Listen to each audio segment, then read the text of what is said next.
এবার সখাগণ আমার চলেছে কোথায়? ওই যমুনার তীরে জল পান করতে।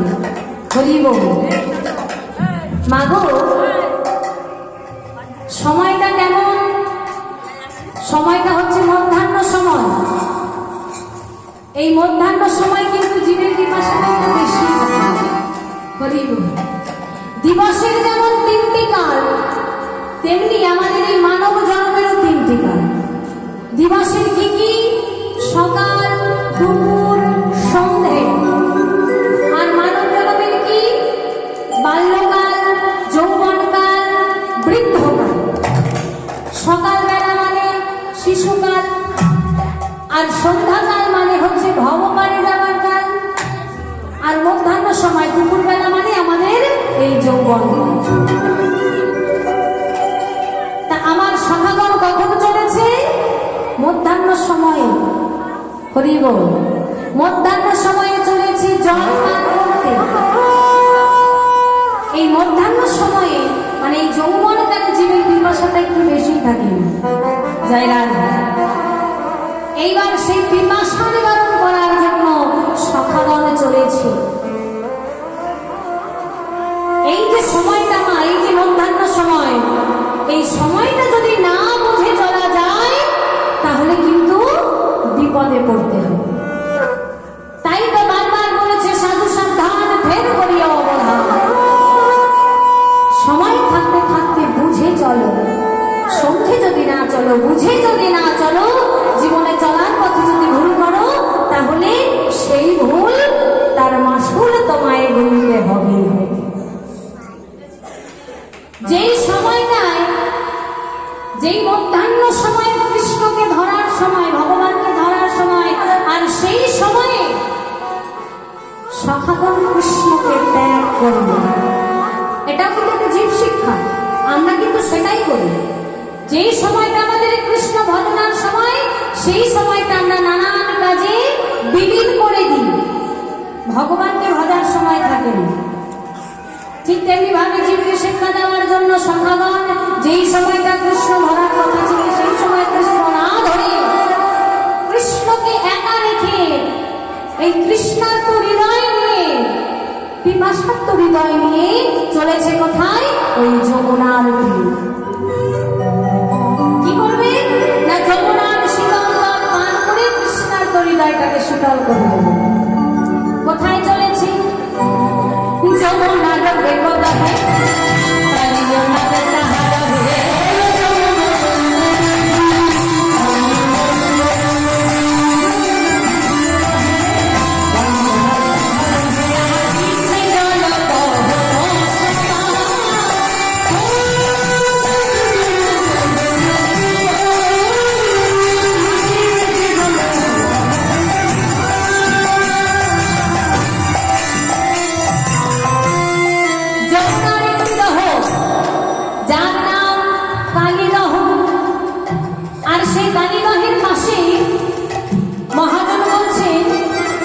যদি তাহার উপরে মায়, যদি পাখি উড়ে যায়, মরে পাখিতে জিয়া পড়া। বলছে তাহার উপরে মায়, ওই কালীদহের জলের এত বিষ, বিষের এত তেজ, সেই জলের ওপর দিয়ে যদি পাখি উড়ে যায়, তাহার উপরে মায়, যদি পাখি উড়ে যায়, মরে পাখিতে জিয়া পড়া। ওই জলের উপর দিয়ে যদি কোনো পাখি উড়ে যায়, তখন সেই বিষের তেজে পাখি নিস্তেজ হয়ে জলে পড়ে, আর তখন কালীনাগ তার আহার রূপে সেটা সেবা করে। জয় রাধে। এইবার হয়েছে কি মা? এবার যখন ওই কালীর বিষে যখন পাখিরা মরে যাচ্ছে, মহাজন সেই ভাব দর্শন করে এক পাশে দাঁড়িয়ে রয়েছে। স্থাবর জঙ্গম যত কুড়ি কুড়ি আছে কত, ওই বিষি জলের বাতাস সবে মাত্র গরু গেলি, সে যে আনন্দেতে গরু গেলি, সে যে সবার মেতে আছে দাঁড়াইয়া। বললেন কি? ওই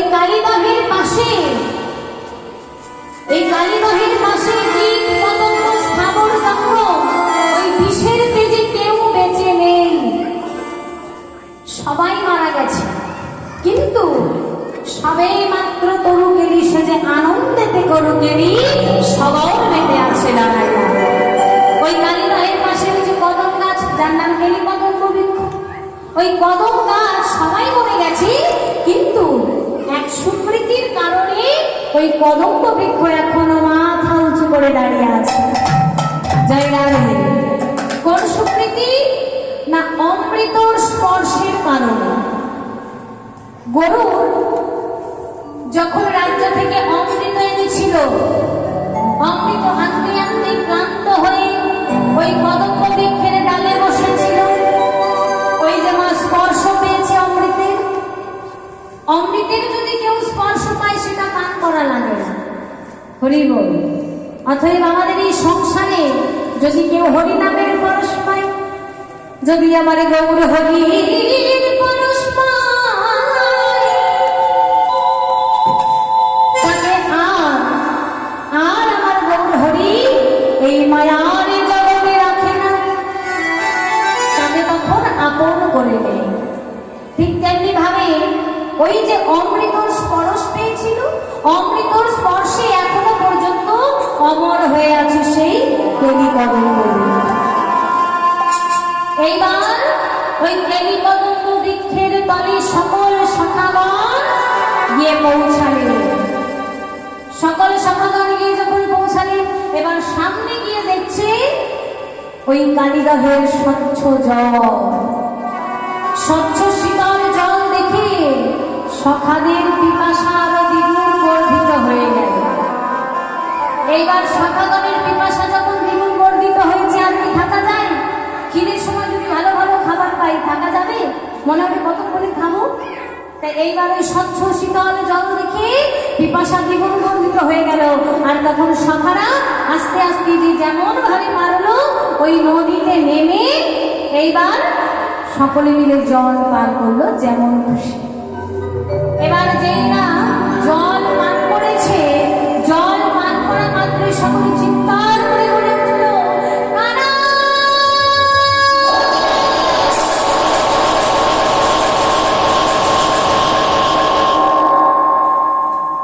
কানা!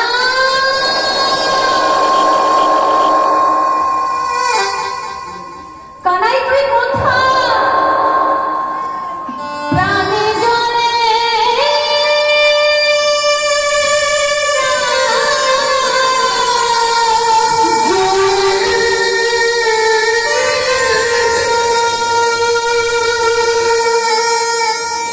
কানাই, কোথায় তুই কানাই? একবার দেখা দে কানাই। তোর কথা মনে ছিল না রে কানাই, তোকে একা রেখে আমরা এসেছিলাম পিপাসার্ত হৃদয় নিয়ে এই যমুনার শীতল জল পান করে এই তৃষ্ণার্ত হৃদয়টাকে শীতল করব বলে, কিন্তু জলের বদলে যে আমরা বিষ পান করেছি।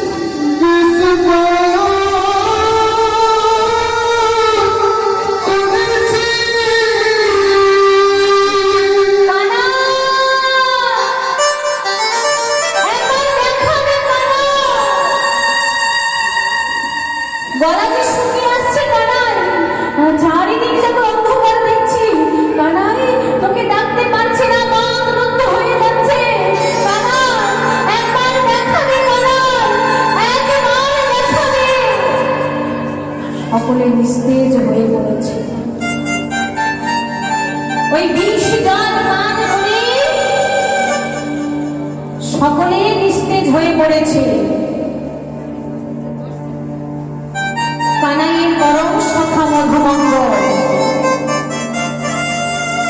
কানাই বলে ডাকতে গিয়ে মুখ থুবড়ে বালির ওপর পড়ে গেল। যেই না বালির ওপর পড়ে গেছে, বালির ওপর পড়ে নিজের অঙ্গুলিখানি দিয়ে অঙ্কন করছেন গোবিন্দ মূর্তি। গোবিন্দ মূর্তি অঙ্কন করে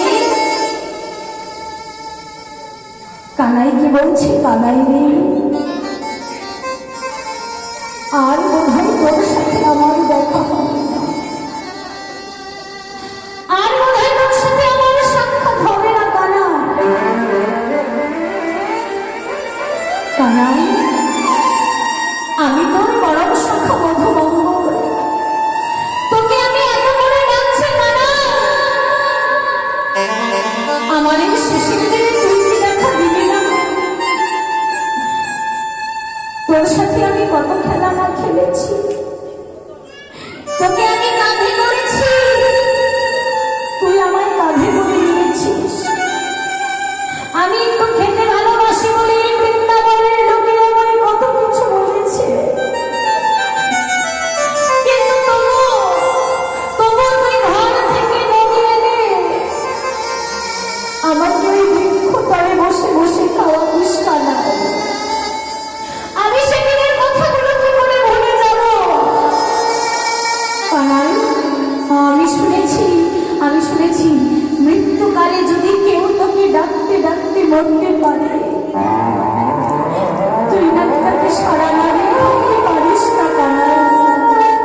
যাবার কালে তোর বদনটা দেখতে পারি।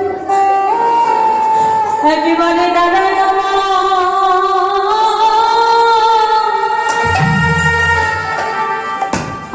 আখি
ঈশ্বর পরম কৃষ্ণ সচ্চিদানন্দ বিগ্রহ অনাদি আদি সর্বকারণের কারণ, যিনি সর্বকারণের কারণ,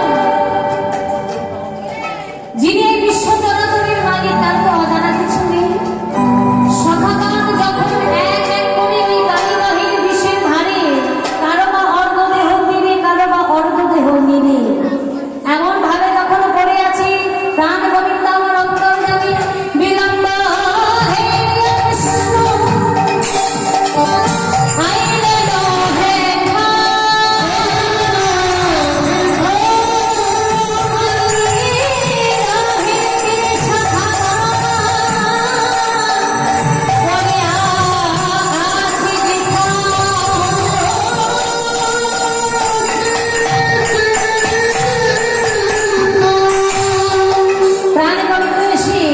সখাগণে যাচ্ছি। এই সুমন, শ্রীরাম, এই মধুমঙ্গল, এই রাম, এই বসুদেব, কি হয়েছে? তোরা কথা বলছিস না কেন? নিস্তেজ দেহ প্রাণহীন দেহকে কথা বলি, সকলেই অচৈতন্য হয়ে পড়ে আছে। প্রাণ গোবিন্দ আমার বুঝতে পেরে কি করলি? অমৃত বর্ষণ বৃষ্টি দ্বারা সখাদের প্রাণ বাঁচাইলা,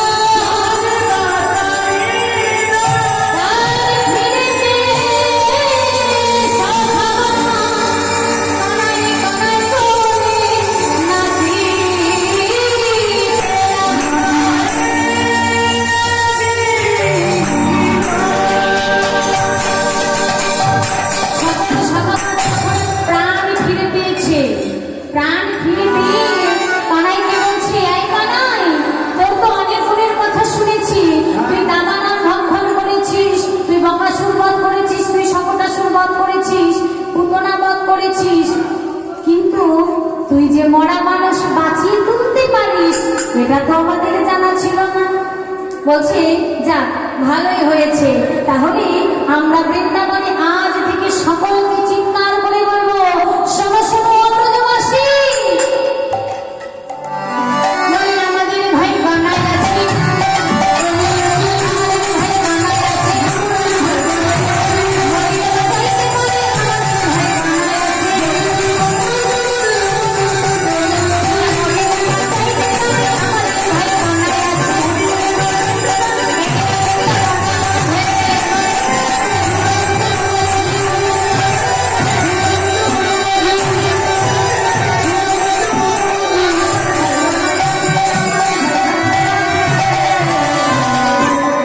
এবার সকল সখাগণ আনন্দে নৃত্য করছে। বেঁচে গেছে তো, প্রাণ ফিরে পেয়েছি, আনন্দে নৃত্য করছে। তখন এইবার শ্রীরাম বলছে, চল ভাই আমরা ঘরে যাই। কানাই বলছে, দাঁড়া, যে তোদের এই অবস্থা করেছে তাকে একবার উচিত শিক্ষা দিয়ে আসি। হ্যাঁ, যার বিষে তোদের এই অবস্থা, তাকে যদি একবার উচিত শিক্ষা না দিই তাহলে হবে? বলছে, শোন ভাই, দেখ আজকে কিন্তু দাদা আসেনি, আর তুই যদি মনে করিস যে তুই আজকে যা খুশি তাই করবি তাহলে কিন্তু হবে না। আমি কিন্তু বাড়ি গিয়ে মাকে সব বলে দেবো। ভগবান সে কি শ্রীরামের নিষেধাজ্ঞা মানি? শ্রীরামের নিষেধাজ্ঞা মানলেন না। কি করলেন?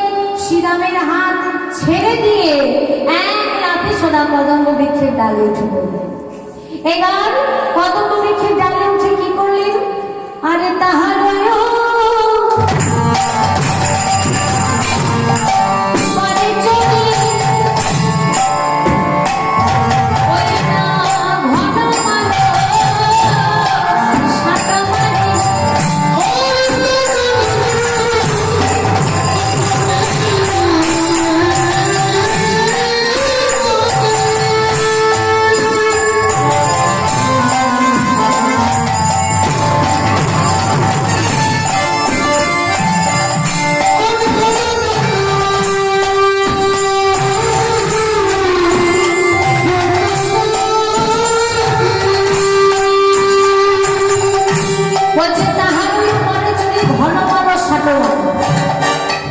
বাবারা তো যারা ছিল চলে গেছে।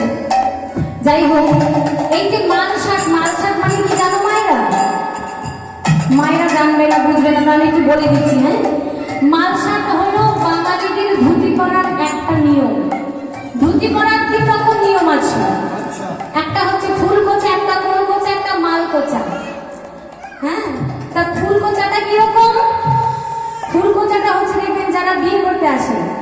বর বর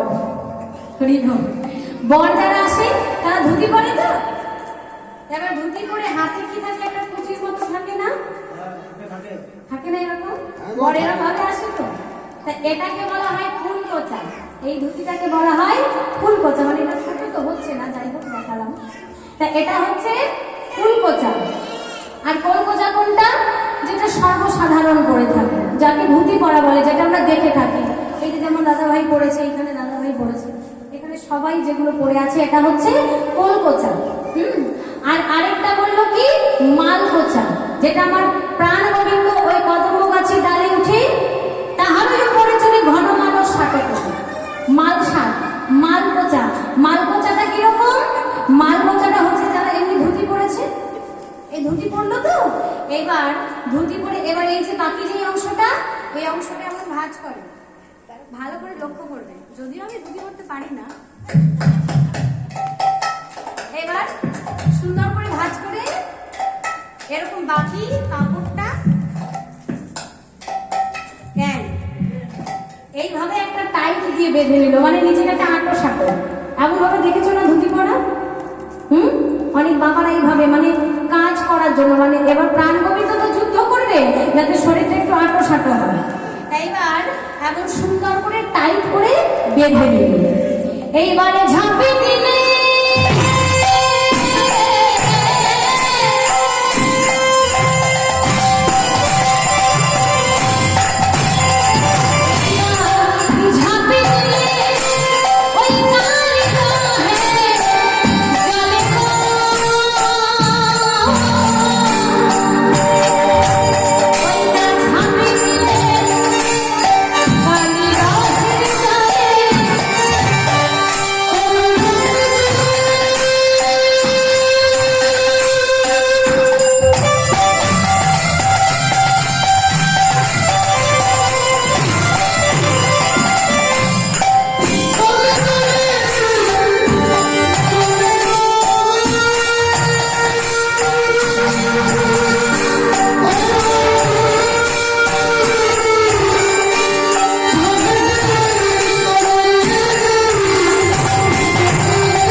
ভগবান কালিদাহির জলে ঝাঁপ দিলে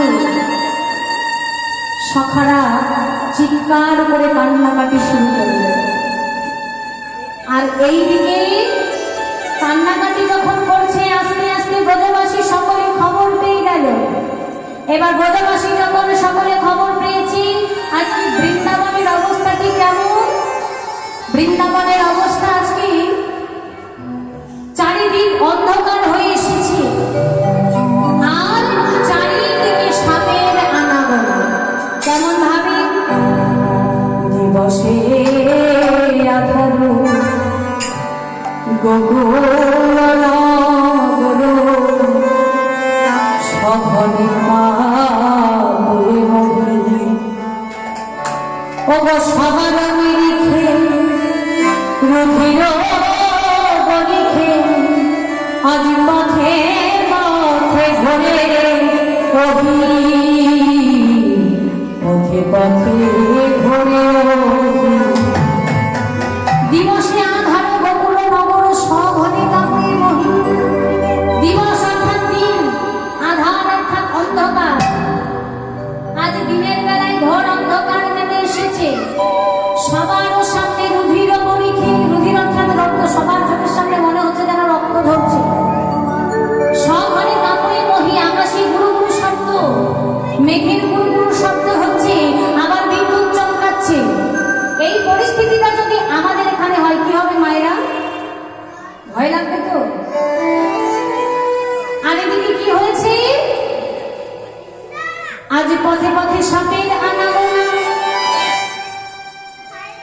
এইবার যখন পথিমধ্যে সকলে সাপ দেখতে পাচ্ছে, মহাজন বলছে, আজ পথে পথে সাপে দেখা যায়।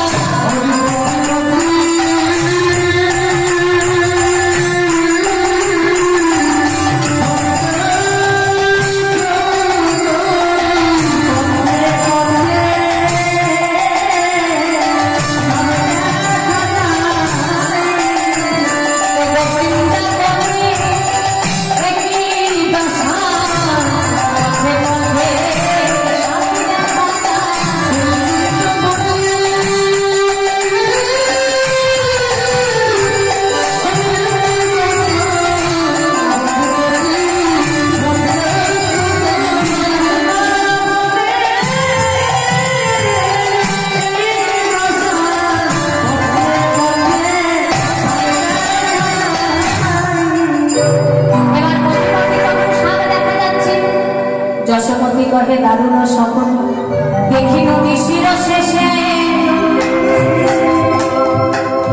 মাতা যশোমতী নিশির শেষে স্বপ্ন দেখতে পেয়েছে, আমার এই গোপালের ভুজঙ্গে বেরোলো জড়ল বিষম বিষে।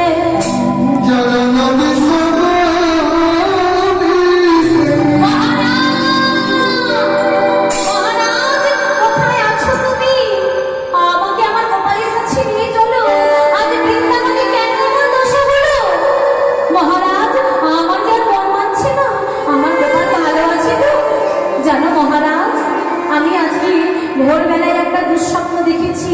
কি দেখেছি জানো? আমার গোপালের ভুজঙ্গে বিষধর সর্প সে যে দংশন করছে। মহারাজ, আমাকে একবার আমার গোপালের কাছে নিয়ে চলো। এইবার মাতা যশোমতীর কানে খবর এলো যে প্রাণী গোপাল আমার কালীবাহির জলে ঝাঁপ দিয়েছে। এবার যেই না খবর পেয়েছে, খবর পাওয়া মাত্রই বৃন্দাবনের সকলে ছুটে চলেছে। কেমন ভাবে? ব্রজবাসী কিবা বালক ঘোষণা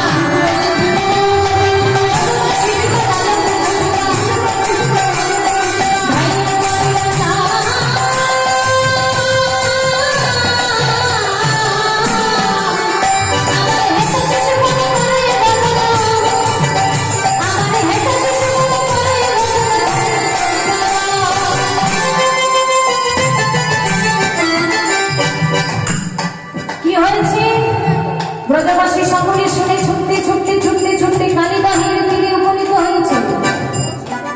কালীবাহির তীরে যেই না উপনীত হয়েছে, মতো সময় মাতা যশোদা এবং নন্দ মহারাজ দুজনে উপস্থিত হয়েছে। দুজনে যে উপস্থিত হয়েছে, এবার মা যশোদা সখাগণকে বলছি, এই শোনা, আমার কানাই কোথায়? আমার গোপাল কোথায়? তোরা তো সবাই আছিস, আমার গোপাল কোথায়? বল না, আমার গোপাল কোথায়? কেউ বলতে পারে না। তখন শ্রীরাম শুধুমাত্র অঙ্গুলি দিয়ে দেখিয়ে দিল, মা গো, তোমার গোপাল ওই কালীদহের জলে ঝাঁপ দিয়েছে। না,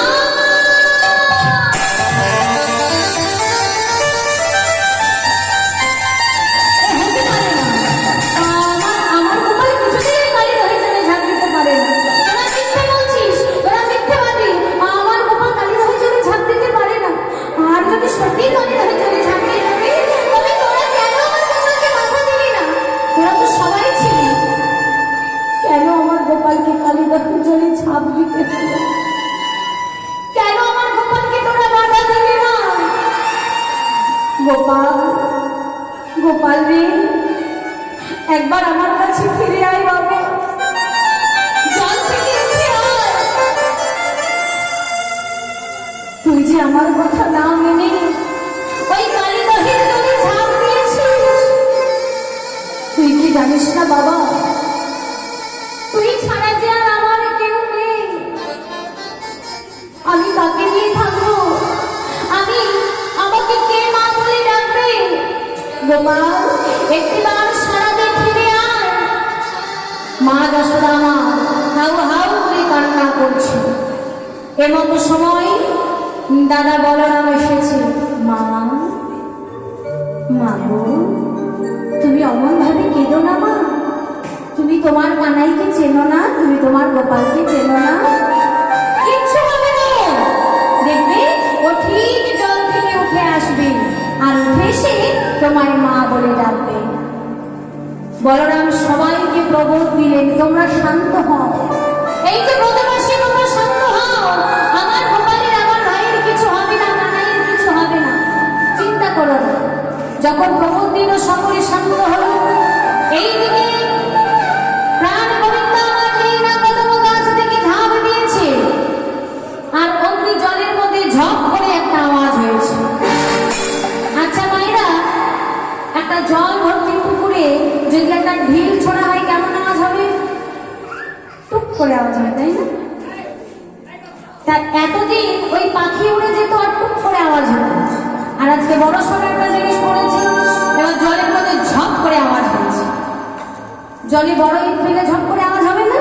তাই এবার কানাই যখন ওপর থেকে ঝাঁপ দিয়েছে, ঝপ করে আওয়াজ হয়েছে। আর যেই ঝপ করে আওয়াজ হয়েছে, কালিয়া মনে মনে চিন্তা করছে, বাহ, অনেকদিন পর আমার এই দহে বেশ বড় সড় একটা খাবার পড়েছে, আজকে বেশ জমিয়ে খাওয়া যাবে। এই কথা চিন্তা করে এবার কালিয়ানাথ সহস্র পাড়া বিস্তার করে এগিয়ে এসেছে। এবার যেই না জলের কাছে এগিয়ে এসেছে, এগিয়ে এসে দর্শন করলেন আমার গোবিন্দকে। এবার যেই না গোবিন্দকে দর্শন করেছে, কৃষ্ণকে দর্শন করেছে। কৃষ্ণ অর্থাৎ কর্ষণ শক্তি যার মধ্যে আছে, কৃষ্ণকে ন প্রত্যয় হরিব, ওই যে কর্ষণ শক্তি, ওই কৃষ্ণকে দর্শন করে ওই কালিয়ানাথ, সে তো হিংস্র, হ্যাঁ, সে তো সবকিছু ভক্ষণ করে। তা সেই হিংস্র যেই কৃষ্ণরূপ দর্শন করেছে, ওই কৃষ্ণের কর্ষণ শক্তিতে ওই কালিয়ানাথের হিয়ায় একটু প্রেম সঞ্চার হয়েছে। এবার যেই না প্রেমের সঞ্চার হয়েছে, কালিয়ানাথ বলছে, আয় বালক, এতদিন আমি যা করিনি আজকে আমি তাই করব। কি করবে? বলছে, শোন, যে আমার দহে পড়েছে তাকে আমি কোনোদিনও ছাড়িনি, কিন্তু আজকে তোকে আমি করব ক্ষমা। যা যা যা যা, তুই তোর মায়ের কোলে ফিরে যা। মনে মনে চিন্তা করছে, আহারে কত সুন্দর দেখতে ছেলেটি, কোন মায়ের কোল খালি করে যেন আমার এই দহে পড়েছে। যা, আমি তোকে ছেড়ে দিলাম, যা, তুই তোর মায়ের কাছে চলে যা। যেই এ কথা বলেছি, গোবিন্দ আমার মনে মনে চিন্তা করছে, ওরে কালিও, আমি কারো অহংকার রাখি না, আমি হলাম দর্প চূর্ণকারী মধুসূদন। আমি তো এসেছি তোর দর্প চূর্ণ করতে। বৃন্দাবন হলো একটা মাধুর্যমণ্ডিত স্থান, এই বৃন্দাবনে কখনো বিষ থাকতে পারে না। এইবার কি হয়েছে, কালিয়ানাথকে গুণান্বিত করার জন্য, কারণ গোবিন্দ তো কালিয়ানাথের দর্প চূর্ণ না করে যাবে না। এবার বলেছে কি, কালিয়ানাথের দর্প চূর্ণ করার জন্য গোবিন্দ আবার জোরে জোরে সাঁতার কাটছে। এবার যেই না জোরে জোরে সাঁতার কাটছে, কালিয়ানাথ মনে মনে চিন্তা করছে, তোর এত বড় স্পর্ধা, তুই আমার দহে পড়ে তুই আমাকে দেখিয়ে দেখিয়ে জোরে জোরে সাঁতার কাটছিস, দাঁড়া তোকে দেখাচ্ছি মজা। এই বলে সহস্র পাড়া বিস্তার করে তার ভগবানের দিকে এগিয়ে এসেছে। আর যে ভগবানের দিকে এগিয়ে এসছে, আর ভগবান কালিয়ার দিকে এগিয়ে আসছে। এবার কি করেছে, ভগবানের সঙ্গে সঙ্গে তার অষ্টসিদ্ধি প্রকাশ করলেন। অনিমা, মহিমা, লঘিমা, গরিমা, প্রাপ্তি, প্রাগম্ভী, সীতা, বসিতা, এই অষ্টসিদ্ধি প্রকাশ করলেন। অনিমা অর্থাৎ ছোট হয়ে যাওয়া, মহিমা অর্থাৎ অনেক বড় হয়ে যাওয়া। এবার কি হলেন, প্রাণ গোবিন্দ আমার আস্তে আস্তে অনেক বড় হলেন। যখন আমার কালিয়ানাথ লেজ দিয়ে পেঁচিয়ে ধরলেন, যত লেজ দিয়ে পেঁচাচ্ছে তত প্রাণ গোবিন্দ আমার বড় হচ্ছে। এবার বড় হতে হতে যখন বাঁধন ঢিল হয়ে গেল, তখন প্রাণ গোবিন্দ আমার অনিমা প্রকাশ করলেন, মানে ছোট্ট হয়ে এবার কালিয়ানাথের মস্তকের উপর লাফ দিয়ে উঠলেন। এবার মস্তকের উপর যেই লাফ দিয়ে উঠেছে, এবার গরিমা প্রকাশ করলেন, মানে ভারী হয়ে গেল। এবার যেই ভারী হয়ে গেছে, কালিয়ানাথ আর ভাব সহ্য করতে পারলো না, তখন আস্তে আস্তে জলের তলে তলিয়ে গেল কালিয়ানাথ। এইবার ব্রজবাসী গণ জীবন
কালীয় নাগের বিশেষ।